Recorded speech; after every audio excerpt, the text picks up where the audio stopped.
CNBC Meets Defining Values, brought to you by UOB Private Bank. He's a global ambassador for basketball and an NBA Hall of Famer. I'm Tanya Breyer, and I've come to Geneva to meet the legendary basketball star Yao Ming.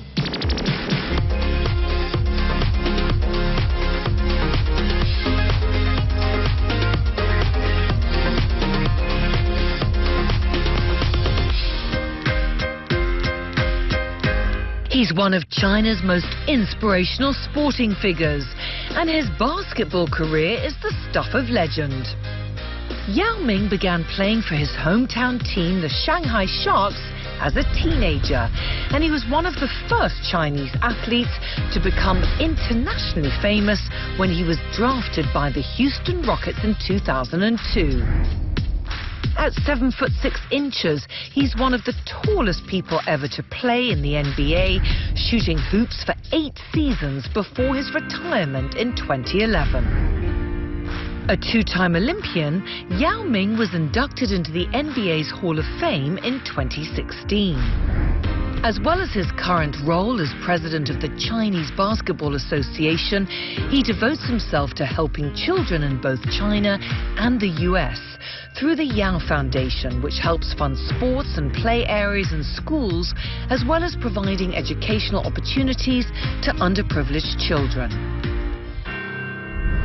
Yeah, it's wonderful to meet you. We're here in Geneva, and of course you've just become president of the Chinese Basketball Association, and you're here, the headquarters of FIBA. What does it mean to you to be president? Quite a lot of people were working together, to do our part.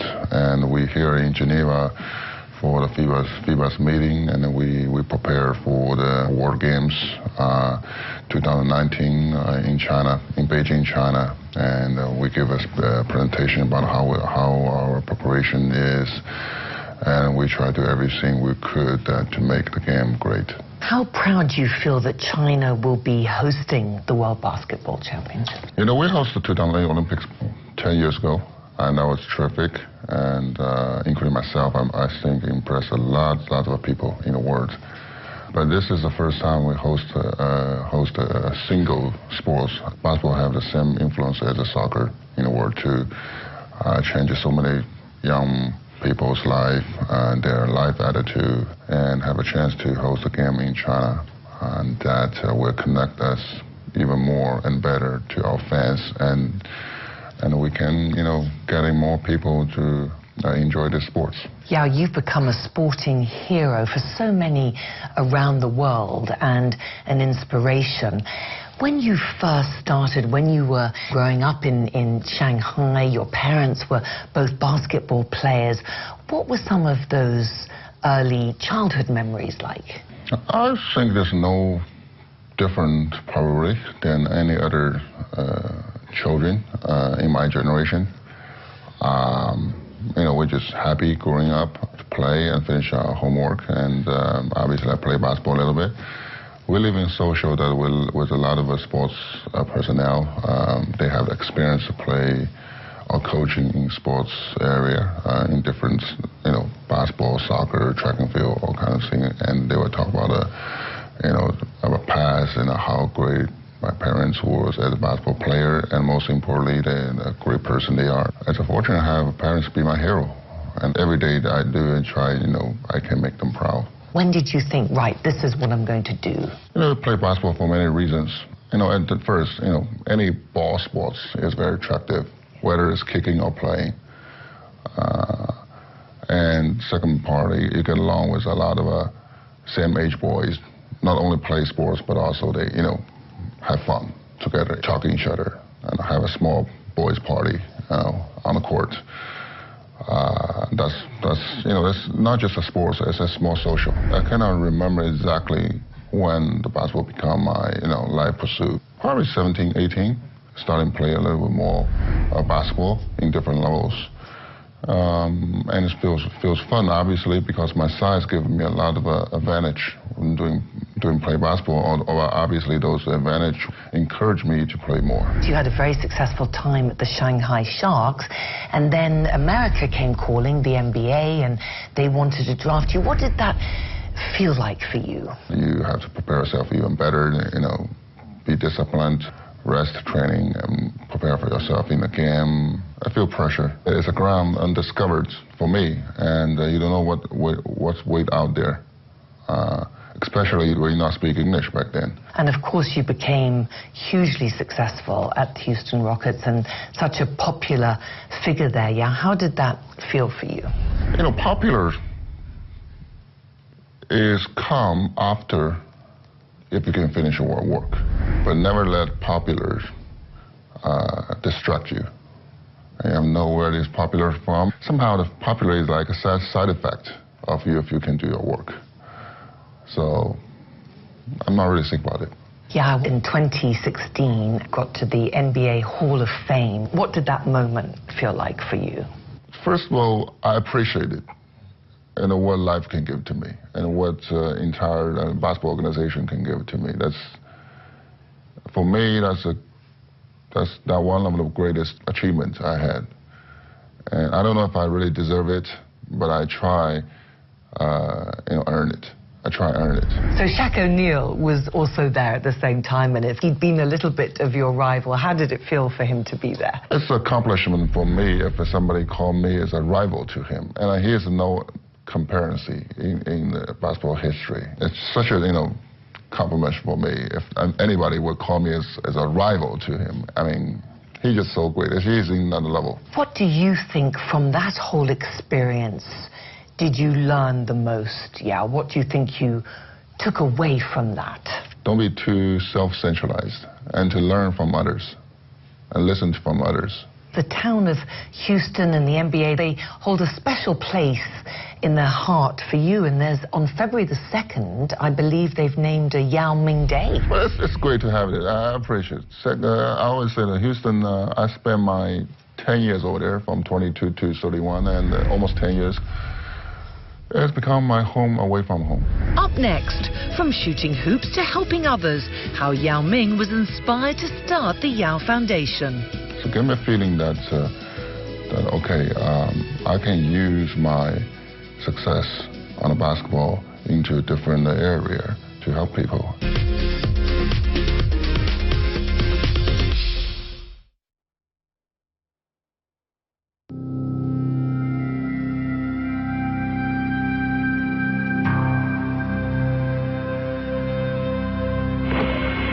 Ignition sequence start. 10, 9, guidance is internal. 6, 5, 4, 3, 2,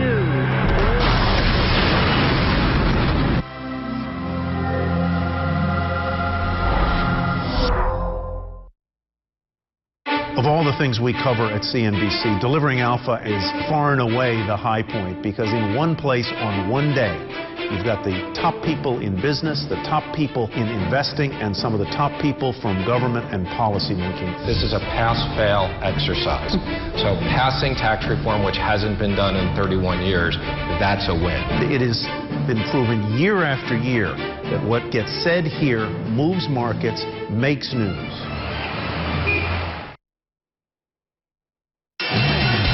You may have seen the news. What stocks move on that? I'm going to tell you which stocks are going to go higher and which ones are going to go lower. It's important to respond quickly, but it's more important to get it right. You will not be a sucker if you watch squawk on the street. Investors, when they come to CNBC, want to know not just what just happened, but what it means. My role is really to illuminate market trends. The story for the year has been, if there's one jolt to one part of the market, it gets buffered by something else. The market is a mechanism for processing all the world's information all the time, constantly. It's really about what it means for what's happening in the world. CNBC is our window on the markets, and markets are our window on the economy. Welcome back to CNBC Meets Defining Values. I'm Tanya Breyer, and I'm in Geneva with the legendary basketball player Yao Ming. When you first went to America, there was a moment when you were going down to the aeroplane and there was the long tunnel and you weren't sure about going to a new country. What were you thinking at the time? I remember that moment, when time really come and you really ship yourself out. That's the pressure. And how did you manage that pressure, Jan? How did you cope with that? I think it is just focus on work and then nail down your focus, and that will help you to, just to clean your mind and do such things. Because you became so famous, did that change anything for you in your life? The first year I'm back to China after season, that I'm still walking to a computer shop, trying to buy some software or hardware to upgrade my computer, things like this, and I find I cannot walk on the street anymore, so quickly I learned I have to dump into the wall and hide myself in public. You've used that fame to help many others, and you're in the 10th year of the Yao Ming Foundation. Tell me about how it started back in 2008. Well, actually, the story started much earlier than 2008. The same summer I come back to China after first season. Besides buy computers, I did other things. That's the same year, same summer that when SARS hit China, and my team and I, getting together with other people, including SMG Shanghai Media Group. Together we did a TV show to raise money to help the medical research or this or that other thing, is try to use the influence to calm people down. And because I remember at that time that because the infection, the people get a little bit nervous about living, but we all know that life had to go on. That's the first time I really personally deeply involved with social responsibility or social activity. So every summer I come back and do a little bit of this or that with different organizations. Until like 2007, we organized a charity game, and in Beijing we invited some of NBA player, including Steve Nash. Actually, he started the idea. Steve Nash from Canada, and Carmelo Anthony, and some others, NBA guys, including myself. We host a game in Beijing, have those NBA celebrity play against the Team China. It's a very successful event and a game. We raised, I think, somewhere around like $2 million just in a week. Yeah, we donate to Chinese Youth Development Foundation to help them to build some schools in there. That's how we think, okay, it's time for me to think about a long-term plan instead of just to jump one from another. That's 2007, and but still play basketball and not much of a time to think about. So let's hold for a year and get a little bit. We need staff to work on this. We need an organization. You can't just do it by your own. And also 2008 Olympics is just right around the corner. And let's say, okay, do that after we finish this Olympics, and then we have more time in summer. Certainly the earthquake in May 2008 hit China, and everybody got mobilized in country, trying to do our own part to restore something. And then my team and I is thinking, why not now? I mean, it's urgent. It's urgent. We short a lot of parts, but still, I think we need to do our part to set up the foundation, see what we can do there. But at the beginning, because we're thinking, okay, well, let's rebuild those schools which been destroyed in earthquake. So we started in 2008. It's not never a perfect plan. It's almost like you never know. Some of the plans just come out like this, but we stick with it. We're all very proud about what we did. Obviously, the plan is not go straight as we planned at the very first point. And as first point, we just continue to build a school, but we get into 2.0, which is we think the school is not just a building. The school is not only a building but it's a content in there which we can give to the kids. Now, obviously, we are not good on education, and we don't want to pretend like one. We're not an education expertise on this, but we're good on sports. My team know how to organize some primary school basketball games. That's how we started playing, like, I think 4 years after 2008. But we still built 17 schools in the country, half of them in the earthquake zone and half of them spread out in the rest of China, mostly on the countryside, underdeveloped area. And we think, okay, we don't want to build a school and let them. And they need to repair, they need to fulfill some sports equipment, books, build a library or something. And why we not connect them to each other by the games, basketball games? So we have all the principal for the first time sitting together, hey, what we can do more for you guys, besides just repair things, painting the wall or this. I say, okay, our idea is to build a small school league. Obviously, the short part is that they are so spread out, it's hard for travel to, young age kids in that far distance. Okay, let's including more schools, even they're not built by us, so that we recruit a couple more staff who have the experience, can help us to, create a small basketball league. We call that the Yao Foundation Basketball League. And today if I remember right, this year we have around 500 schools join the program. And when you go yourself and you visit the schools and see what's happening and what everyone's doing, how do you feel? So give me a feeling that okay, I can use my success on a basketball into a different area to help people. Obviously, I did my part, and they're happy to see me. Usually they only see me on TV, Secondly, I felt that they need more connection, not only by us, but by also other people who have the willing to do. Some of a village that are very far from the cities, they rarely get out of the town. And obviously, it's giving me the feeling about, fulfilled. It's a good feeling, It's like almost like a reward for myself. People need a connection, face to face, need to communicate. And that kind of activity is to really create that kind of opportunities to do it.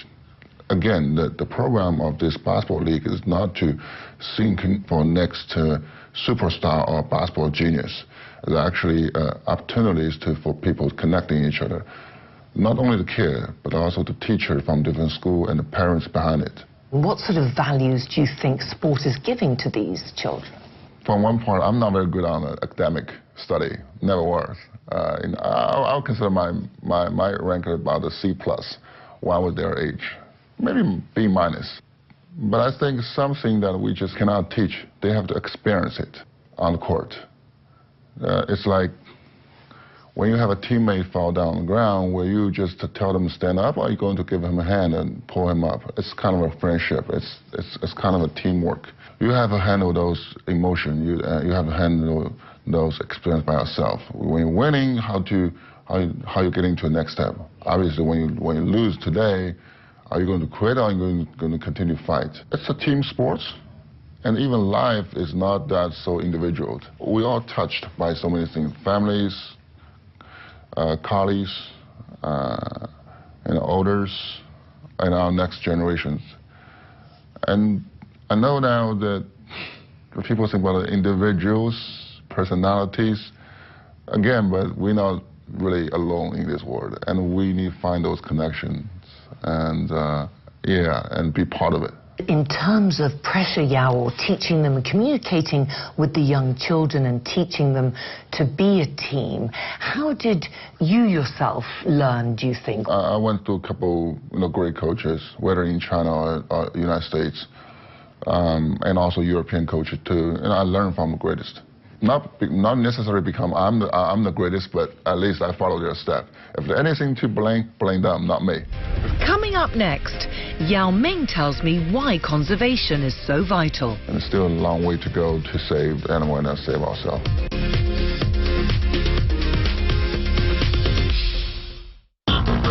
been an eventful week for both US President Donald Trump and UK Prime Minister Theresa May. Reading a lot about Brexit over the last couple of days, and it seems to be turning a little bit differently. The president has effectively thrown a grenade on one of her key policy initiatives around Brexit. How does that play out there on the streets of London? We're Parliament Square. The protesters, they have inflated. It's gone from a limp blimp to baby Trump. We're not anti-America.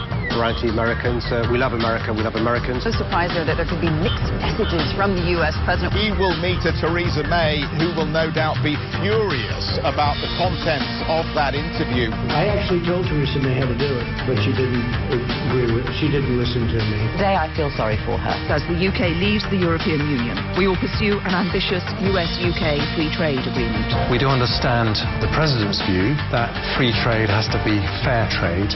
Whatever you're going to do is okay with us. Just make sure we can trade together. That's all that matters. Get CNBC Pro for in-depth access to Wall Street, giving you the edge to invest like a pro. Pro's got global daytime coverage with live streaming of CNBC US, Europe, and Asia.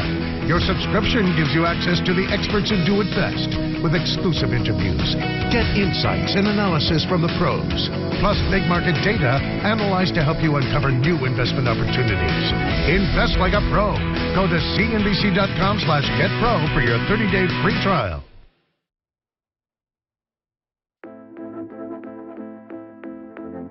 Welcome back to CNBC Meets Defining Values.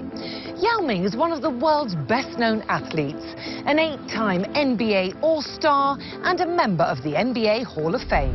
He's also an incredibly hard-working environmental campaigner and philanthropist. The Yao Foundation was set up in 2008 in response to the devastating earthquake in Sichuan Province, China. Now it helps schools and rural areas across the country. Its volunteers help support sports education, and they've even organized a basketball league for rural primary schools. Yao Ming visits the schools himself and is determined to encourage more students to learn the sport. He's also an ambassador for conservation group Wild Aid. And when he became spokesperson for its Say No to Shark's Fin Soup campaign, Chinese consumers listened. Immediate sales of shark's fin soup plummeted by around 60%. Yao Ming was also the face of a campaign to ban the sale of ivory and starred in a documentary film about the tragic poaching crises decimating elephant and rhino populations in Africa. Also, Yao, as well as the foundation, you've done so much work for Wild Aid and helping banning ivory and also banning the shark fin soup as well. How did you feel about that? Because you did so much work with them. Obviously, we're very happy. There's so many people, so many hours work, and the results come out very positive. But we all know that and it's still a long way to go to really to save the animal and not save ourselves. And what did the trip to Kenya mean to you? What was the experience like for you? I had a great experience there. Great doesn't necessarily mean good, but sometimes worse also, because we see goodness and also their darkness, how people can do from both sides. It is not as simple as just people hunting down, purchase the animal there, and the economic system that we're altered a lot of those things. That's why we have that slogan, when buying stop, the killing can too. I think that's a great one. They're really affecting people. And in Africa, I felt that sometimes we're living in a conquered forest of the city, and it opened my heart and so released sometimes. You know, we stop thinking about all the pressure, all the stress from the work, from all the, things. Maybe because there's no Wi-Fi over there, I can't reach outside. Yeah, and to see the star in the middle of the night. I have to get up at like 3 a.m. So when the moon is going down, so we can see very clear Milky Way and all the stars up there. Previously, we always talk about focus on work, focus on connection, or all kinds of things. But sometimes you need that kind of moment get you out of there. When you're so focused on there, you feel the world is so small and you are alone in it. And that's where the pressure comes. Obviously, that we have our own way to, you know, to handle the pressure, but still, the pressure is pressure. And when you're there, well, your mind gets cleaned. And you feel that you pull yourself out and have a much bigger picture to see the ecosystem and the world. I know that's still different than the reality we're living in the modern world, but I enjoy the moment. I enjoyed my moment. And there was a wonderful photograph of you with David Beckham and Prince William in 2014 on the anti-rhino poaching. Do you remember that? How was that for you when you did the photograph? Yeah, we did that in London right before we heading to Kenya. It's quite amazing. It's quite amazing. I had a photo. Obviously, they have us, all three of us, that walking into a green room. You know, they went so they can digitalize everything after that. And couple, you know, just walking, and we finished the shot, and we talk about something others, and you know, obviously, they talk about soccer, which I cannot understand. So I'm just staying sideline, knock my head. It sounds like I understand, but I'm not. You're celebrating 10 years, and you're very proud of many of the achievements and the projects. What's your vision going forward? Going forward, that, you know, I always have a dream that one day that one of the kids who played in this league, I mean, this small school league, and then become, you know, a good guy. And not necessarily like Steve Jobs or something, you know, just a good guy, maybe just a good husband, good son or something, that come back here and say, hey, I want to be a volunteer to help the future generation. I wish that day were, I was very happy if that become true. And you inspire the next generation. You have a daughter yourself. We were talking about what we would like to give to the next generation. What advice and values do you want to give to your own daughter? Talk to people, eye to eye, face to face, not through the phone. Yeah, for you personally, what are your hopes for the future? My hope for the future? That's a very good question. Well, world peace, can I say that? For the future, I hope everybody find their own world and find their happiness in there. And happiness is unimaginable, and there's no standard yet. As long as they find their interests and know what they do and know that's their destiny, find their destiny, I think that's their future. And the future is not designed by any individuals. Yao Ming, thank you so much for your time today. Thank you. Well, that's all we've got time for with Yao Ming on CNBC Meets Defining Values. I'm Tanya Breyer, and thank you for watching.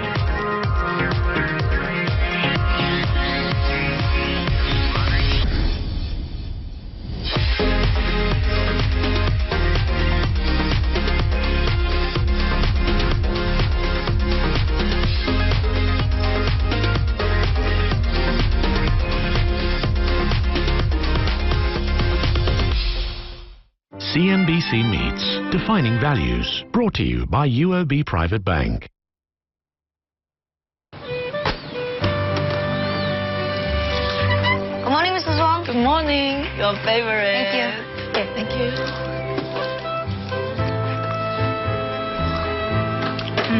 I gotta go. Bye. Bye. Good morning, Mrs. Wong. Good morning. Look what I made for you. Thank you.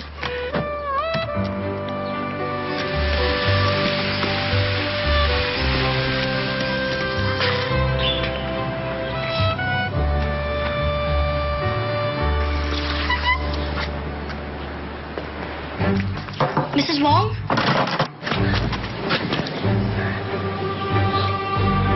Help! Help!